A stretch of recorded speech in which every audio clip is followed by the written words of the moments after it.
The boxes weren't mine, but they were filled with my life. They were cheap cardboard sealed with thick, ugly brown tape and stacked by the door of the house I built with my own 2 hands. My son's wife, Lena, stood with her arms crossed, her smile a thin, tight line that didn't reach her eyes. My son, Leo, stood just behind her, his face a perfect mask of neutrality. How does a father become a stranger in his own home? Before I dive in, let me know in the comments where you're watching from. And if you enjoy stories like this, please like and subscribe. It helps me keep sharing more. "It's for the best, Arthur," Lena said, her voice smooth as polished glass. She called me Arthur now, had been for months ever since my wife Eleanor passed. It was a small, sharp cruelty, a constant reminder that the word Dad was no longer welcome here. The air in the hallway was stale, missing the familiar scent of Eleanor's lemon verbena soap that used to linger near the stairs. Now it just smelled of dust and fresh paint, a pale, lifeless gray they'd chosen to cover the warm yellow Eleanor had loved.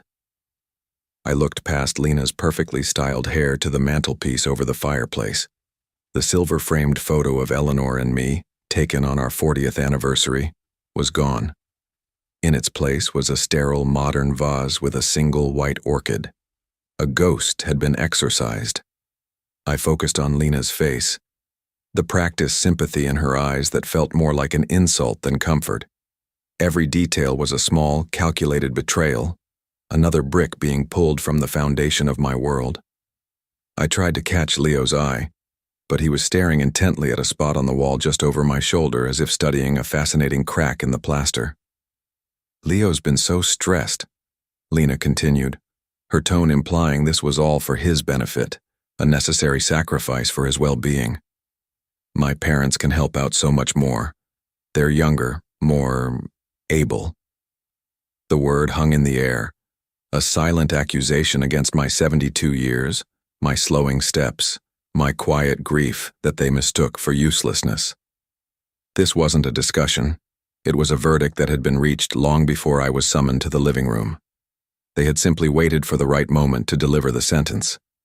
The deed to this house had both our names on it, mine and Eleanor's.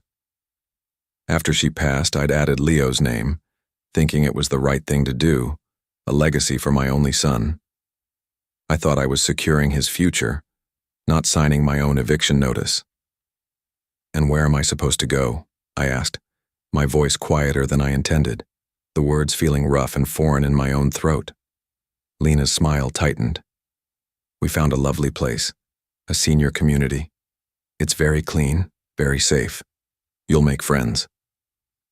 It sounded like a brochure for a high-end kennel. I looked at him, my own son, the boy I taught to ride a bike on this very street, and asked him if he remembered the nights we spent on that porch, planning his future. "What would you have done if your own child refused to even meet your eyes?" He just shifted his weight, his silence a deafening roar of agreement with everything she said. The biggest humiliation came last, delivered with the same casual indifference. "And please don't make it a scene," Lena added, glancing at the front door. "My parents are arriving tomorrow morning. We're having a small welcome party for them in the evening. It would just be awkward if you were still here." A party. They were going to celebrate throwing me out. A welcome party in the home my wife and I had filled with a lifetime of love and memories, a home where every floorboard creaked with a familiar story. That was the moment something inside me didn't just break but hardened. The grief turned to ice. I nodded slowly, a single, deliberate motion. I picked up the small, worn leather satchel I'd brought in with me, the only thing of mine not sealed away in those ugly boxes. I walked toward the door, not looking at the empty SP. I remember the day I installed that front door. Eleanor had wanted one with a small 9-pane window at the top, so the morning sun could spill into the hallway. I spent a week sanding and staining the oak myself, getting the color just right, a deep, warm honey. The brass doorknob felt heavy and cool in my hand then, a promise of permanence. Tonight, it just felt cold. How can a thing you built with love feel like a stranger's possession? The drive was a blur of streetlights smearing across the windshield. I didn't know where I was going, just that I was moving away from the only place that had ever felt like home. I ended up at a roadside motel, the kind with a flickering neon sign that hummed a sad electric tune. The room smelled of antiseptic and stale cigarette smoke, a place built for ghosts and people running from something.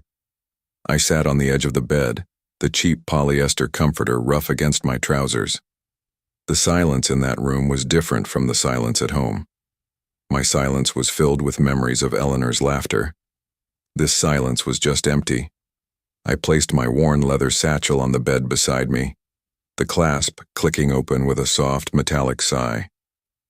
It didn't hold clothes. It held the truth. Inside, resting on top of a folded shirt, was a thick manila envelope, brittle with age. My hands trembled slightly as I pulled it out. This was my one regret, the one secret I had kept from my son. I thought I was protecting him, giving him a foundation, free of the past's complications. Do you think a parent can ever give too much? I untied the thin string and slid the documents onto the stiff comforter. They weren't just deeds. They were a promise made between two soldiers 40 years ago. The land this house stood on was bought by me and my best friend, Frank, a man I'd served with overseas. We bought it together, a patch of dirt and dreams. When he passed away from a fever he'd picked up in the service years later, he left me his half, but his lawyer, a cautious old man, had insisted on a clause, a reversionary clause. It stated that if I, or my direct blood heir, was ever involuntarily removed from the property, ownership of Frank's original half would immediately transfer to an entity of his family's choosing. It was a fail-safe, a way to protect our legacy from something exactly like this. We never thought it would be my own son to trigger it.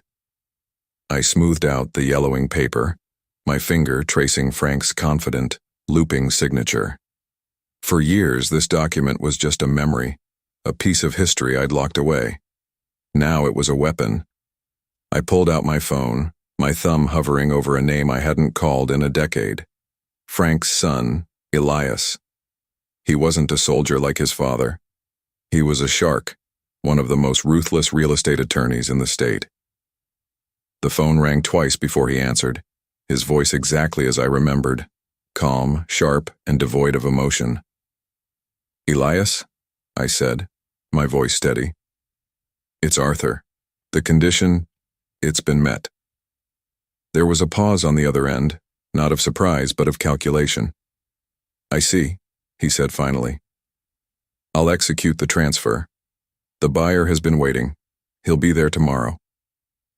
A wave of relief, cold and sharp, washed over me. It was happening. Justice was in motion. But then Elias spoke again, his voice lowering slightly. "There's a complication, Arthur. The final addendum, the one my father signed in front of the notary clarifying the involuntary clause. It was a separate page. Our records show you were meant to file it with the original deed, but you never did. You told my father you kept it in your safe at the house. Without that page, Lena's lawyers could tie this up in court for years." I felt the air leave my lungs. The safe. The heavy iron safe cemented into the wall of my office closet, right behind a row of Eleanor's old coats. The office that was probably already being cleared out for Lena's father. I had to get back into that house. The reason I never filed that addendum was Eleanor. A week after her funeral, Frank's lawyer had called me, a kind but firm man, reminding me of the outstanding paperwork. I held the document in my hands, its legal jargon a cold comfort in the profound emptiness of our house. Eleanor had always believed in Leo with a fierce, unwavering certainty. She saw only the best in him, a pure and shining version of our son that perhaps only a mother could see. To file that paper felt like a betrayal of her faith, an admission that I believed our son could one day fail us so spectacularly. How could I tell my son that his inheritance was conditional, that his mother's faith in him had been my own undoing? So I folded the single page, slipped it into an envelope, and locked it in the wall safe behind her winter coats. I told myself it was just a formality, a ghost I was laying to rest. I chose faith over foresight. Now sitting in that sterile motel room, the ghost was back, and it was rattling its chains. The silence of the suburbs at 2 a.m. is a living thing, a heavy blanket of quiet that magnifies every sound. I parked my old sedan 3 blocks away and walked, the soles of my shoes whispering on the damp pavement. The house stood dark and still, a hulking shadow against the moonless sky. My house, my prison, my prize. I moved around to the back, to the small window in the laundry room that always had a faulty latch. My hands, usually steady, fumbled with the small pocket knife I used to jimmy it open. Have you ever made a mistake so profound that its shadow stretches across years, waiting for the perfect moment to return? The window slid open with a soft groan. I hoisted myself through, my joints protesting, landing with a muffled thud on the cool linoleum floor.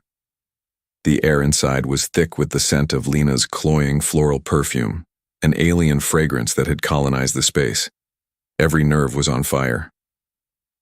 I moved through the darkness of my own home like a thief, my hand trailing along the wall for guidance. I knew every inch of this place, every creak in the floorboards. I avoided the 5th step on the main staircase, the one that always groaned, my breath held tight in my chest. Upstairs, the door to my old office was closed.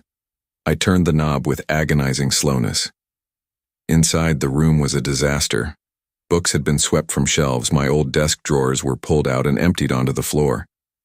They hadn't just moved me out. They had ransacked my life, searching for anything of value. My heart pounded against my ribs, a frantic drumbeat in the oppressive silence. I went to the closet, pushing aside the plastic-wrapped shapes that must have been Lena's winter clothes. The familiar scent of cedar and mothballs, the ghost of Eleanor's presence, was gone. My fingers found the edge of the small framed painting of a seascape that hid the safe. It swung aside silently. The cold steel of the dial felt like a shock to my fingertips. Left to 27, right to 54, left to 18. The combination was Eleanor's birthday. A soft thud echoed in the small space as the tumblers aligned. I pulled the heavy door open, my flashlight beam cutting through the darkness inside, searching for the manila envelope. But it wasn't there. The safe was empty. No, not empty.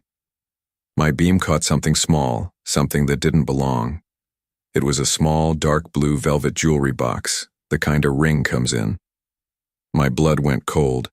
It was the box I had given Eleanor's engagement ring to her in 50 years ago. I hadn't seen it in decades. With a trembling hand, I reached in and picked it up. It felt impossibly light. I opened it. Inside, nestled on the worn black velvet, was Eleanor's wedding ring. And underneath it, a small, folded note, its handwriting delicate, familiar, and utterly impossible. The handwriting was hers. There was no mistaking the elegant, slightly slanted loop of the E in Eleanor, or the way she pressed down hard on the final letter of a word, as if to anchor her thoughts to the page. My wife has been gone for over a year, so who wrote this note and put it in my safe? My mind rejected it instantly. A forgery, a cruel, elaborate trick orchestrated by Lena to break what was left of my spirit. But the closer I looked, the more impossible that became. The paper was Eleanor's preferred stationery, a thick, creamy stock she ordered from a small shop in the city. The ink was the same faded peacock blue she always used. I could see the ghost of her hand in every curve, could almost feel the warmth of her presence as she wrote it. My fingers trembled as I unfolded the single small sheet.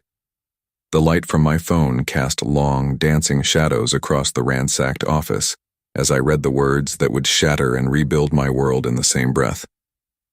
"My dearest Arthur," it began. "If you are reading this, then the day I feared has come, and I am so very sorry. I saw the weakness in him, my love. The way he bent to the will of others. I saw it, and I prayed I was wrong." The words were a punch to the gut. She knew.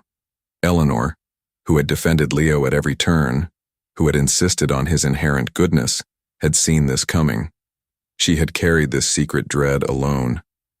What do you do when you realize the person you trusted most was hiding a truth to protect you from your own heart?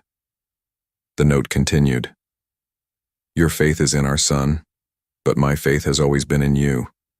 I could not let that document be the thing that destroyed our family from within. So I took it. He would have found it. She would have made him look. It is not here. A cold dread washed over me, replaced by a surge of desperate, frantic hope. It wasn't gone. It was moved. Don't look for it in this house, Arthur. It is not a place for our secrets anymore. Look where we first danced under the stars. It is safe there. Please, be the man I always knew you were. Stronger than your grief, stronger than his betrayal. All my love, always. Your Eleanor. Where we first danced under the stars. The words echoed in my mind, a riddle wrapped in a memory. It wasn't a place. It was a thing. The old rosewood music box I had given her on our first anniversary. It had a painted lid showing a couple dancing under a starry sky, and when you opened it, it played our song. After her diagnosis, she'd given it back to me. You keep the stars for me now, she'd whispered. It was in my storage unit, the one I'd rented after her passing to hold the things I couldn't bear to part with, but couldn't bear to see every day. The document was safe. The proof was safe. A sob, sharp and ragged, escaped my throat. It was a sound of grief, but also of profound, earth-shattering relief. She had seen the storm coming and had built me an ark. I folded the note, clutching it in my hand like a holy relic, my mind already racing. I had to get to the storage unit before Elias's office opened, before the party started, before Lena and Leo could raise any legal shields. I turned to leave, my movements now filled with a purpose I hadn't felt in a year. And that's when I heard it. A key sliding into the front door lock downstairs. A soft metallic click that echoed through the silent house. Then, the unmistakable sound of the front door swinging open and a light flicking on in the hall below. He didn't call out. He didn't shout my name or demand to know who was there. I heard only the soft, deliberate footsteps of one person, moving not with the urgency of someone confronting an intruder, but with the weary tread of someone returning to a place of unhappiness. How can the sound of your own son's approach fill you with more dread than the thought of a stranger? A blade of yellow light sliced under the office door, pinning me in place. My body went rigid, every muscle screaming to run, to hide, but I was frozen, a statue in the mausoleum of my own memories. The note from Eleanor was a hot coal in my hand. I shoved it deep into my pocket just as the office door swung open. It was Leo. He stood silhouetted against the bright hallway light, his shoulders slumped. He looked older than he had that afternoon, his face pale and drawn. He wasn't holding a weapon, just his car keys, which he still gripped as if he'd forgotten to let them go. His eyes took a moment to adjust to the gloom. Then they found me, standing by the open safe. Shock flickered across his face, quickly replaced by a dull, exhausted anger. Dad? What are you doing here? You can't be here. His voice was a harsh whisper laced with panic. He wasn't afraid of me. He was afraid of Lena finding me here. I forgot something, I said, my own voice surprisingly calm. The lie came easily, a thin shield against the storm I knew was coming. Something of your mother's. He took a step into the room, his gaze sweeping over the overturned drawers, the books scattered on the floor. A flicker of shame, or perhaps just irritation, crossed his face. Lena was just making space, he mumbled, not looking at me. She gets carried away. He was blaming her. Just like Eleanor had predicted, he was bending, shifting responsibility. Do you think he even believed his own excuses? For the first time I saw him not as my son, but as the weak man my wife had tried to protect me from. The pity I felt was quickly consumed by a cold, hard anger. Making space, I repeated, my voice low. This wasn't making space, Leo. This was a violation. You were looking for something. He finally met my eyes and I saw the cornered animal in them. We were looking for the original deed paperwork, he admitted, his voice cracking. Lena's father. His lawyer said it would be cleaner if we had all the copies. Cleaner. The word was so sterile, so devoid of emotion. They weren't just taking my home, they were sanitizing my history, wiping away the fingerprints of my life with Eleanor. He had no idea that the real power wasn't in this house, but in my pocket, resting against my thigh. I took a step toward him, out of the shadows, and into the sliver of light from the hallway. I wanted him to see my face. Your mother would be so ashamed of you, I said, the words tasting like ash in my mouth. I expected him to rage, to defend himself, to shout. Instead, his face crumpled, not in remorse, but in a bitter, resentful frustration. He looked like a little boy about to throw a tantrum. Don't, he snapped, his voice shaking. Don't you dare use her against me. You have no idea what it's been like. You've been wandering around this house like a ghost for a year, dragging her memory through every room. We need to move on. And then came the final betrayal, the words that would sever the last, thinnest thread of connection between us. He took another step, his eyes burning with a desperate, cruel fire. She would have wanted this, he hissed, his voice dropping to a venomous whisper. Toward the end, she told me she was tired. She was tired of this big house. She was tired of taking care of you. His words didn't just hurt, they were a fire, burning away the last vestiges of the father I thought I was and the son I thought I had. She was tired of taking care of you. That was the true betrayal, the one that severed everything. He was using my wife's memory, the purest thing in my life, as a weapon to justify his own greed. In that moment, standing in the ruins of my office, I felt a profound and terrible calm settle over me. The grief didn't vanish, but it crystallized into something solid and sharp. I looked at my son, at his face twisted with a selfish, desperate anger, and I saw a stranger. How do you mourn a child who is still standing right in front of you? I didn't argue. I didn't raise my voice. I simply turned and walked out of the office, down the stairs, making sure to step on the fifth one, letting it groan its protest into the silence, and out the front door I had built. I didn't look back. The cold night air was a shock, but a welcome one. It cleared my head. I didn't drive to the motel. I drove across town toward the industrial park where rows of identical corrugated steel doors stood like silent soldiers guarding the forgotten pieces of people's lives. My storage unit was number 218. The heavy door rattled upward, revealing a small 10 by 10 space stacked with furniture shrouded in white sheets, like sleeping giants. The air smelled of dust, old paper, and the faint, lingering scent of Eleanor's cedar chest. I knew exactly where it was. Tucked inside an old steamer trunk, beneath a pile of her photo albums, was the rosewood music box. Its polished surface was cool to the touch. I ran my thumb over the painted lid, over the tiny couple dancing under an impossible number of stars. With a click, I opened it. The delicate, tinny notes of our song, Stardust, filled the silence. And there, nestled in the red velvet lining where her jewelry used to be, was a folded document, the addendum. Eleanor had saved me. I met Elias at a 24-hour diner that smelled of burnt coffee and disinfectant. He was sitting in a corner booth, a folder on the table in front of him. He looked at the addendum without a word, his expression unreadable. He simply nodded, slid it into his own file, and closed it. The buyer is a foundation, he said, his voice low and precise. Specifically, a housing initiative for homeless veterans that my father was a patron of. When the reversionary clause is triggered, Frank's half share of the property, combined with your intent to sell, gives the foundation controlling interest. They can move to liquidate or occupy immediately. The transfer is legally ironclad. He paused, looking at me over the rim of his coffee cup. The representative is waiting in my car. Are you ready, Arthur?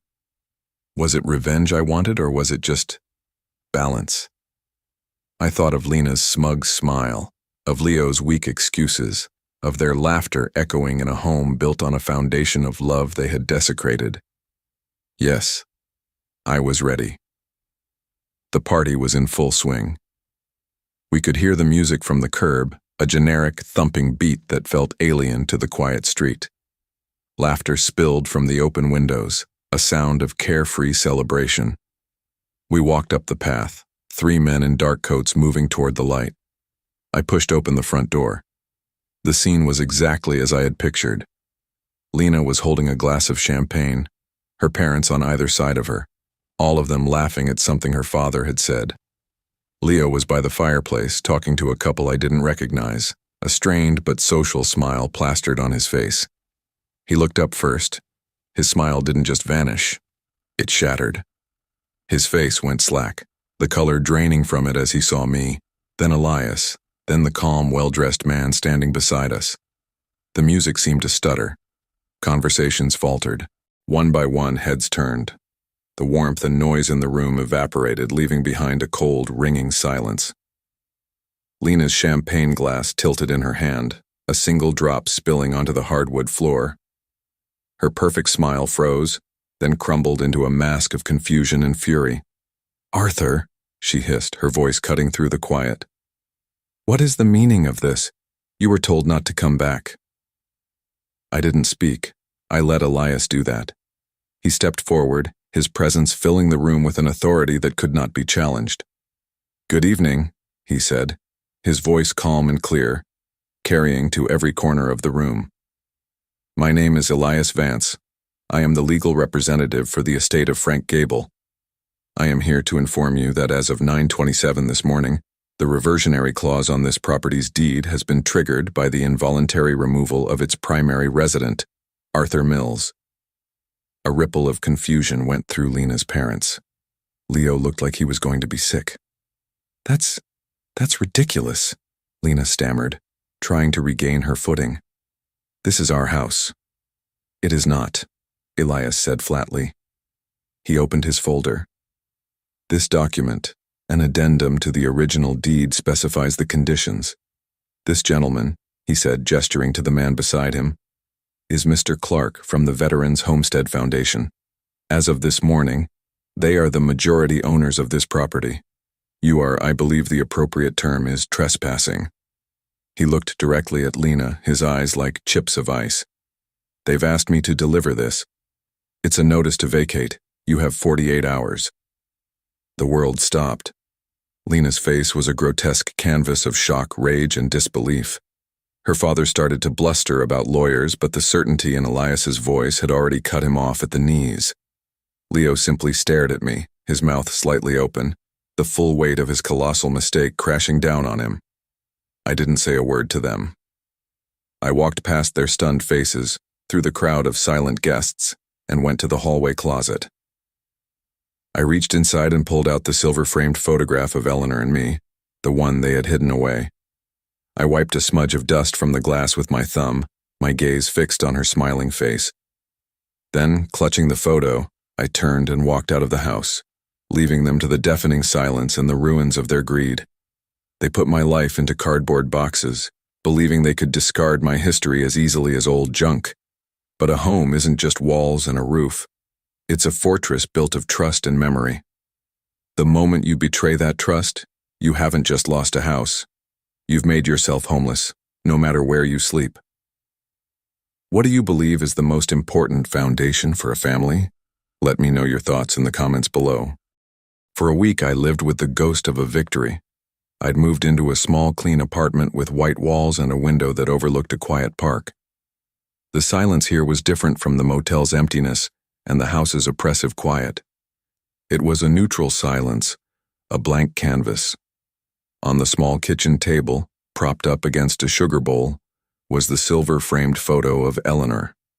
I would sit and drink my morning coffee, looking at her smile, and the triumph I felt that night at the party would curdle into something else, something heavier. Justice is a clean, sharp word, but the reality of it is messy. Had I honored her, or had I just become a different kind of destroyer? The knock on my door was so soft I almost thought I'd imagined it. It came again, a hesitant, shuffling tap. not the sound of a visitor, but of a supplicant. I knew who it was before I opened the door. Leo stood in the hallway, looking like a ship that had been dashed against the rocks. His clothes were rumpled, there were dark circles under his eyes, and the arrogant confidence he'd worn like a suit of armor was gone, leaving only a hollowed-out man. He was holding a single, sad-looking cardboard box. "Dad," he said, his voice a dry rasp. Can I come in?" I stepped aside. He walked into the small living room and stood awkwardly in the center, as if he were afraid to touch anything. He placed the box on the floor.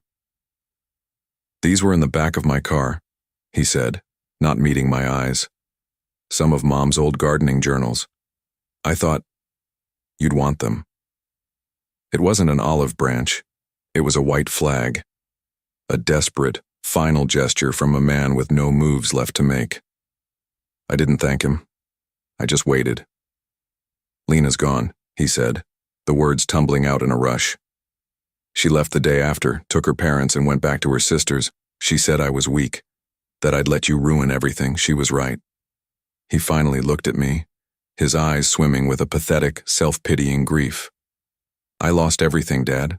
The house, her, the money her parents had invested in my business. It's all gone." He was asking for absolution.